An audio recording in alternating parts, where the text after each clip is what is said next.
Bruce Arendt, before we plunge into this next section, I'm very interested in getting your opinion about training. Okay. Some people are very excited about it and upbeat and receptive. Other people are real cynical about it. Nobody cares about that, you know.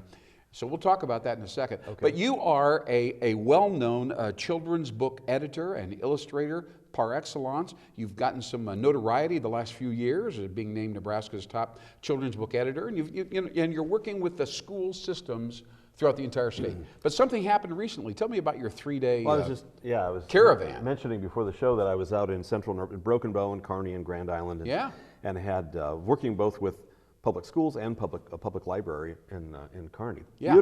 Beautiful library in Kearney. I didn't realize it was so Is that nice. right? But I did an adult writing workshop there, and then I also did some full-day presentations throughout the day in Broken Bow and Grand Island. That is by far the most fun that I have with my job. Yeah. I mean, as much as I love doing art and writing, when you get out in front of a gymnasium full of Kids. What are they, 6, 7 years old? Something like that? Well, K through 5. K through 5. I mean, you so know, it's just and they're so just good. enthusiastic for you. Oh, they just were going crazy. Now, name the 2 books so we are clear on this, Well, because this is it all comes out of this. The this books brand. that I also authored was Simpson's Sheep Won't Go to Sleep, Won't Go to Sleep. and the opposite problem, Simpson's Sheep Just Want to Sleep. Just Want to So Sleep. it's younger kid books, but it's just a lot of fun. And Perfect. they just went nuts, you know. And it's so fun, and I'm very flattered. You're a and celeb. honored. Why don't you just stay out there? Don't you just? I'd imagine you'd hate to leave. You know. I love that part of Nebraska too.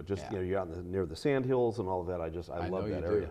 But I really had a great time, and I'm looking forward to going back out again. So It's Bruce Arendt. Yeah, I know. They don't realize it's just me. No, don't tell them. Don't tell them. I think you're right. I think they do know exactly who you are. Anyway, so we'll move past that if you don't mind. Sure. And we'll talk a little bit right now about something that has been on my mind for some time.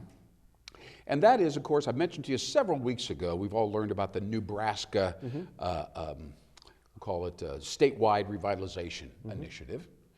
And briefly, let's describe that for new viewers, okay, just so they know what's going on. Essentially, we're trying to find out a way to attract top talent who's left Nebraska, right? And we want to attract them back into the state. Right. And if you talk to those people, you know, we all think, oh, this will be great. We'll give them a tax credit, or we'll give them a cash bonus, or I don't know what we think we're going to do, you know.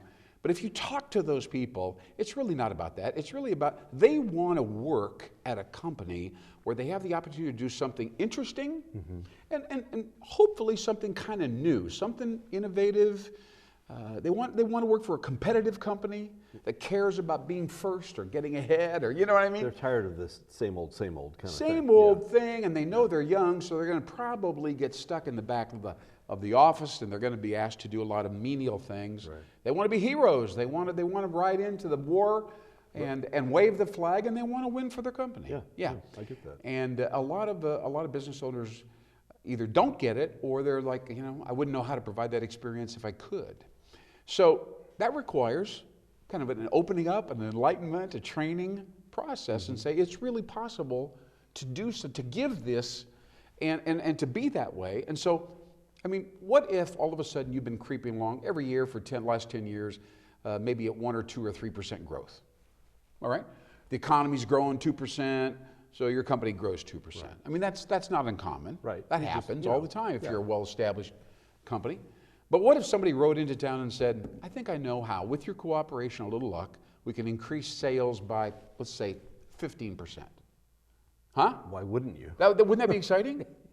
Well, it's I would interesting think you so. say, why wouldn't you? But a lot of people will say, you know, if that requires me to stay late after work and not be home for dinner and, you know, ask this guy to go sell a little bit harder, I don't know if I really want that. I can't believe that, I'm telling you, but I actually know that's a fact too. I know, but and I understand all of that, but complacency is such a dangerous thing. It really is, and I'm Because so glad. pretty soon you're behind the curve, you know, even if you've been staying with it. If you let your guard down, all of a sudden. But you know, it's so interesting that you say that, because some people will say, no, that's not true. I don't really believe that's a fairy tale. Yeah. And then when it reaches that one point, then they go, oh, it's too late now. You know, we're lost. We're dead now. They're Now we just have defeated. to hang on as long as we can, and then Yeah. we'll close the doors in probably a few 5 years. But that's no way to live. Well, that's no way to live or work, right.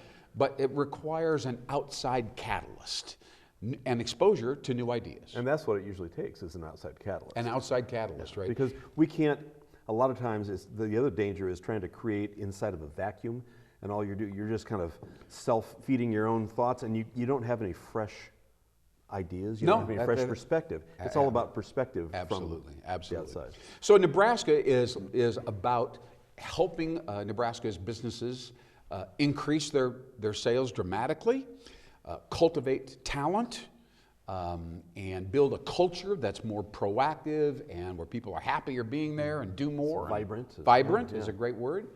And so you got to go through a lot of training for that. You got to do a lot of things. You kind of have to unlearn. And it has to start at the top. It does, boy. If anybody senses that the top is no longer into it, they won't be into it either. Yes, no, that's right. So Nebraska is all about training, and then once the sales begin to increase, then we will create a broad platform or a website.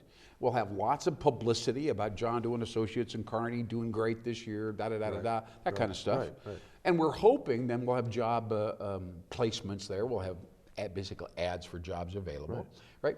And we're going to think some of these people that are in Denver and Kansas and so on, they're going to see this stuff and go, I need to think about the kids and maybe I should go back to Nebraska and try to hook into one of these companies. They seem to be doing something new. Because there's growth there. There's growth there. They're innovating, and of course the key word is new. They're doing something new in Nebraska, and that's a cool thing, right?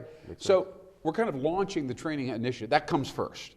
If you don't get the results, you're not going to attract them back. Right. So it takes a lot of effort to get the companies and get them to believe that they can. So I'm going to list off to you the training programs. Okay. And I want you to kind of challenge me on what you think is good, bad, and indifferent. Okay. Okay. All right. So one would be right off the bat. Now you remember my company's WOWBIZ Growth Dynamics. Okay. It's spelled with an X at the end, right? DYNAMIX. So all of these are branded with an X at the end of dynamics, okay? Just so you know. Got it. And so right off the bat, we'll start with, for instance, leadership dynamics, all right? There's a new era of leadership. Leadership, by the way, hasn't really changed much for over 40, 45 years, believe it or not. Clear back in the industrial era, that was the last time leadership was really defined successfully. So it's coming. We'll come at it again, see? And especially the difference between leadership and management. Big difference. There's a big difference. Big difference. But a lot of people kind of get a little muddy with that, all right? So leadership dynamics, so they have the confidence to lead their people forward into the future. That's the idea there. Now the next thing would be innovation dynamics, all right? So giving them a process, a path, and how do we do it, and how do we know? And what we're really looking for there are things that the customer hasn't been serviced. It's a missing need. The customer really wants this, but that's not what we sell. So it's showing them a new way to do business? Yeah, a new need to serve. Okay. Yeah, maybe it's a new product. Maybe it'll require a new product or service extension, whatever. Okay. Yeah, and that's maybe new brand. Another thing that's hard to see from the inside out. Oh, that's you the toughest. Because this is the way we've always done it. So it's hard to think of another way to do it unless you've got an outside perspective. Yeah, it's a process thing. All right, so there's that, right? Then there is marketing dynamics. Okay. All right, in the era of the internet, and there's 17 different ways to try to get a lead, and they're all hard. And it's all different than it used to be. Oh my goodness. And then after that, I'll keep going rather quickly here.